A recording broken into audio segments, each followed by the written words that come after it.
Ciao a tutti, benvenuti su Menti Tarot e a un nuovo episodio di Tarot Tips. Oggi parliamo di come porre le domande ai tarocchi per appunto facilitare la loro lettura. Innanzitutto, la natura dei tarocchi è quella di essere molto discorsiva, nel senso che non hanno un significato univoco e netto e soprattutto hanno la tendenza a raccontare una storia, appunto. Infatti un modo per utilizzare è quelli appunto di sbloccare la creatività degli scrittori, per dire, ma parleremo di questo in un altro video. Comunque appunto hanno la capacità di raccontare una storia e anche di dare consigli. Per questo motivo, per esempio, una prima cosa da dire è che sì, si può chiedere una domanda netta, sì e no, però non è, in alcuni casi si può fare, però non è il miglior modo di sfruttare questo strumento, appunto perché sono molto discorsivi. Quindi tende a dare risposte complesse che rimarrebbero un attimo abbandonate, ignorate attraverso una lettura sì e no. Quindi per esempio invece di chiedere otterrò un certo lavoro, sarebbe meglio chiedere come potrò ottenere un certo tipo di lavoro. In questo modo si permette ai tarocchi di utilizzare appunto la loro capacità narrativa e di dare consigli. In generale, se per esempio uno non ha una domanda in particolare, può sempre chiedere come posso migliorare una particolare situazione, per esempio. Secondo punto che voglio sottolineare è quello di formulare la domanda in modo semplice, ovvero non doppia. Per esempio, a volte uno chiede quando ci rivedremo. Il consultante può chiedermi, no, quando mi rivedrò con questa persona. Innanzitutto, quando implica che si rivedranno, non è detto, quindi bisognerebbe innanzitutto chiedere se si rivedranno e poi sdoppiare la domanda e chiedere in caso quando. Oppure altro errore che si fa normalmente è appunto chiedere come andrà la relazione con questa persona e è lui o lei la mia anima gemella. Anche qui siamo di fronte a una domanda doppia, bisogna scindere e fare due domande. Come andrà la relazione con questa persona? È questa persona la mia anima gemella? Casomai esistesse un'anima gemella, è la seconda domanda da porre. Quindi domande semplici, in modo che l'interpretazione delle carte rimanga semplice e facilitata, altrimenti incorrete in problemi di confusione mentale quando dovete interpretare la risposta. Non è tanto perché mettete in confusione i tarocchi, ma perché mettete in confusione voi stessi. E poi un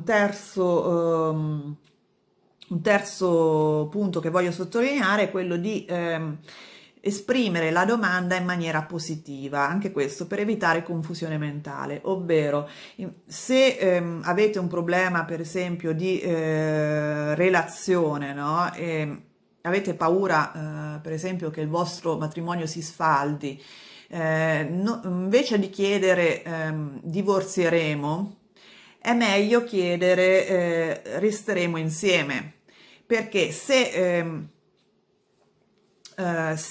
chiedete divorzieremo, una carta di questo tipo potrebbe mettervi in confusione perché è negativa, però potrebbe avere un significato positivo in questo senso, perché potrebbe voler dire no, potrebbe voler dire sì, insomma diventa complicato interpretarla. Altro esempio, se avete paura di essere licenziati, invece di chiedere perderò il lavoro, è meglio chiedere manterrò il mio lavoro, così che se viene fuori per esempio la carta della torre, esatto, questo è un buon esempio, se viene fuori la carta della torre, nel momento in cui chiedete manterrò il mio lavoro e viene fuori la carta della torre, beh, è difficile perché indica un cambio improvviso nella vostra vita, qualcosa che si sfalda. Mentre se chiedete mi licenzieranno e viene questa carta e voi tendete a interpretarla in maniera negativa, potrebbe significare no, però insomma rimarrete con il dubbio.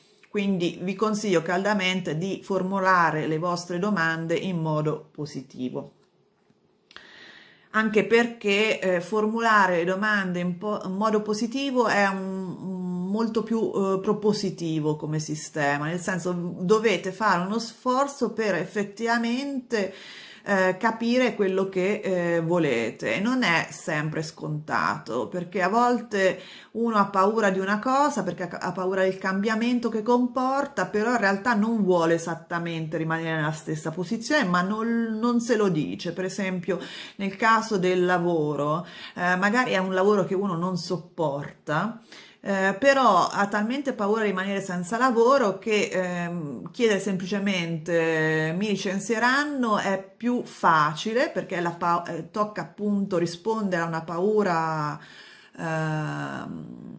vera che uno ha, però in realtà magari lui non vuole neanche, questa persona neanche vorrebbe rimanere in questo lavoro, e quindi insomma formulare rimarrò nello stesso lavoro, insomma manterrò il lavoro, è già un atteggiamento più propositivo che magari quando voi formulate la domanda in questo modo positivo vi rendete conto, realizzate mentre la formulate se effettivamente questo è il vostro desiderio profondo. Questo è un po', insomma, un modo, per questo che i tarocchi, infatti, o la cartomanzia in generale può anche veramente aiutarci a capire i nostri desideri reali.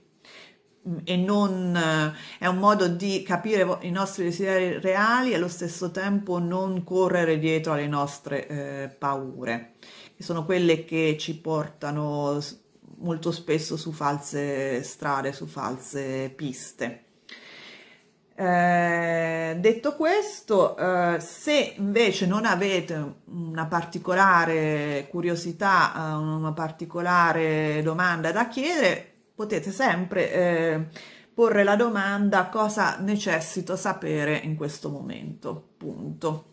E lì le carte sono libere di fronte a questa domanda aperta di rispondervi come meglio credono.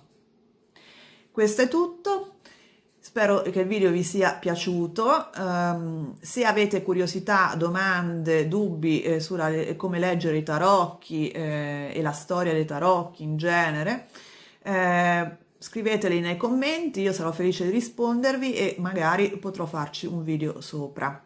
Se vi è piaciuto questo video, vi è stato utile, mettete un like, iscrivetevi al canale e soprattutto attivate la campanella così da non perdere i prossimi video.